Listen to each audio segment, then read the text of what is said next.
يسيء لصداقة قديمة ولا يحترم رمزا علميا ذاع علمه في أصقاع الأرض.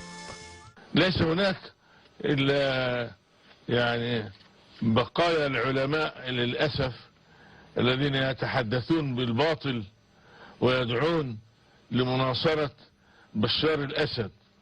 عالم واحد هو الذي فقد هويته وفقد عقله وفقد كل ما في الناس العقلاء، الشيخ البوطي، سعيد رمضان البوطي.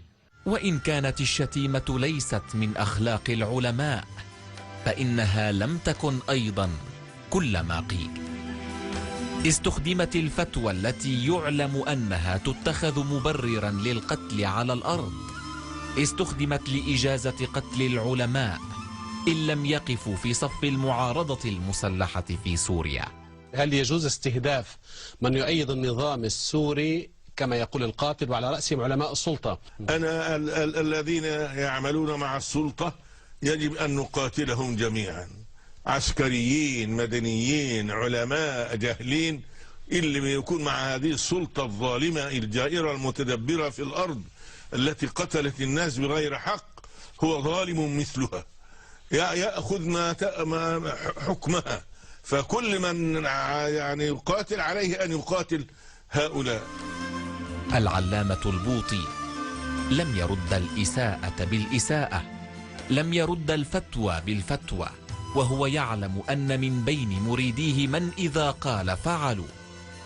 لم يلوث لسانه بشتيمة من شتمه وأجاز قتله. لم يقبل على نفسه حتى أن ينتقد، بل وجه الخطاب مستعلما وناصحا. هنا يضطرني الحال والعمل على سد الثغرات أن أقول شيئا عن أخينا فضيلة الشيخ يوسف القرضاوي. نحن لا نشك بفضل هذا الإنسان وعلمه، وأنا أعرفه عن قريب، وبيني وبينه مودة أيضا، نعم. لكن عجبت جدا جدا للطريقة التي اقتحم فيها ما قد رآه يعني طريقة إصلاح لما يراه فسادا في هذه البلدة.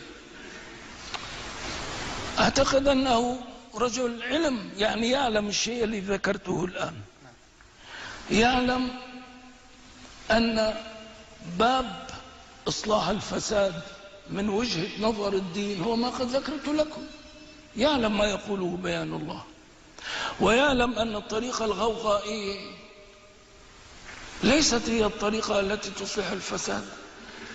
الطريقة الغوغائية هي التي تفتح أبواب الفتنة. نعم، العزف على وتر الطائفية لا يصلح الفساد أيها الإخوة أبدا، وإنما يزيد الفساد، بل ربما أقول لكم يخلق الفساد.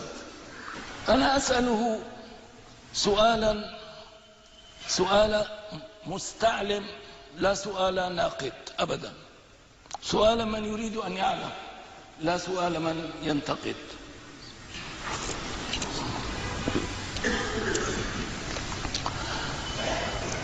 كانت دمشق قد رحبت به فيما مضى على أعقاب حرب غزة، وكان قد أتيح له أن يجلس إلى السيد الرئيس. نعم، إذن امتلك فرصة ذهبية رائعة، ما دام أنه غيور بهذا الشكل الذي سمعناه على الإصلاحات، ويدعو إلى إصلاح الفساد بكل ما يملكه من قوة ومن صوت وإلى آخره. طيب، هذه المشكلات التي يعلن غيرته عليها من خلال خطابه الملتهب موجودة كانت، ولكنه لم يتحدث عن شيء منها، وإنما استبدل بذلك المديح الذي كاله جزافا للسيد الرئيس. سنلقى إن شاء الله الرئيس بشار الأسد ونتحدث معه فيما يجب على قادة الأمة أن يقوموا به في هذه الفترة العصيبة. قابلنا الرئيس بشار الأسد بصدر رحب وقلب مفتوح وعقل متفتح، وتباحثنا معه في قضايا الأمة وبقينا معه ما يقرب من الساعتين يعني، ونحن كأننا نتحدث في أسرة. فأود أن أحيي دمشق وأحيي سوريا وأحيي أهل سوريا جميعا رئيسا وحكومة وشعبا، وأسأل الله أن يثبت سوريا، يثبت أقدامها على الحق. فقد وقفت مواقف طيبة في المجلس الأمن وفي كذا في حرب العراق وفي أشياء كثيرة، ووقفت أمام التأله الأمريكي الذي يريد أن يفرض إرادته على الأمة ويغير هوية الأمة ويغير منظومة القيم فيها ويصلحها على هواه كما يريد. سوريا هي التي وقفت واستطاعت أن تقول لا، ولذلك قننوا لها القوانين من أجل عقوبتها وتأديبها، وإن شاء الله ستظل سوريا مرفوعة الرأس قوية الأساس.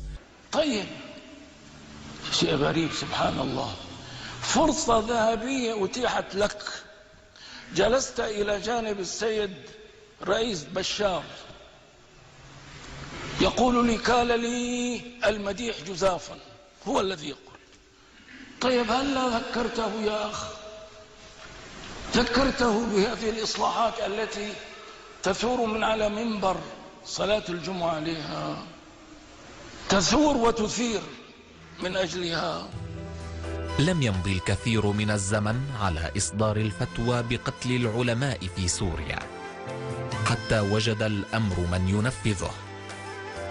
استشهد العلامة البوطي بين المنبر والمحراب، يعتلي كرسي إلقاء سنوات علمه التي فاقت 80، فيما لم ير من عابوا على العلامة مواقفه أن يذكروا أن الشيخ مات شهيدا بعد أداء فريضة وأثناء تعليم الناس، وإنما الأعمال بخواتيمها. ولم يتذكر هؤلاء أن عليهم الصلاة لله طالبين ميتة تشبهها إن صدقت قلوبهم.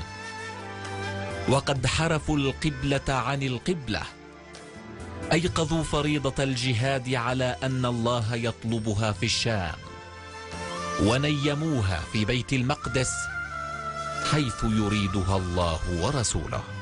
فلسطين وتوجهتم لقتل المسلمين العرب في سوريا وغير سوريا. اذكروا الأقصى، الأقصى هو قبلة المسلمين الثالثة وبلد المحشر والمنشر. فلسطين، نسيت فلسطين لأن الصهاينة يريدون منكم أن تنسوا فلسطين. لا تذكروا الأقصى، نسوا الأقصى، نسوا سبحان الذي أسرى بعبده ليلا. هذه الآية نسخوها من القرآن الكريم.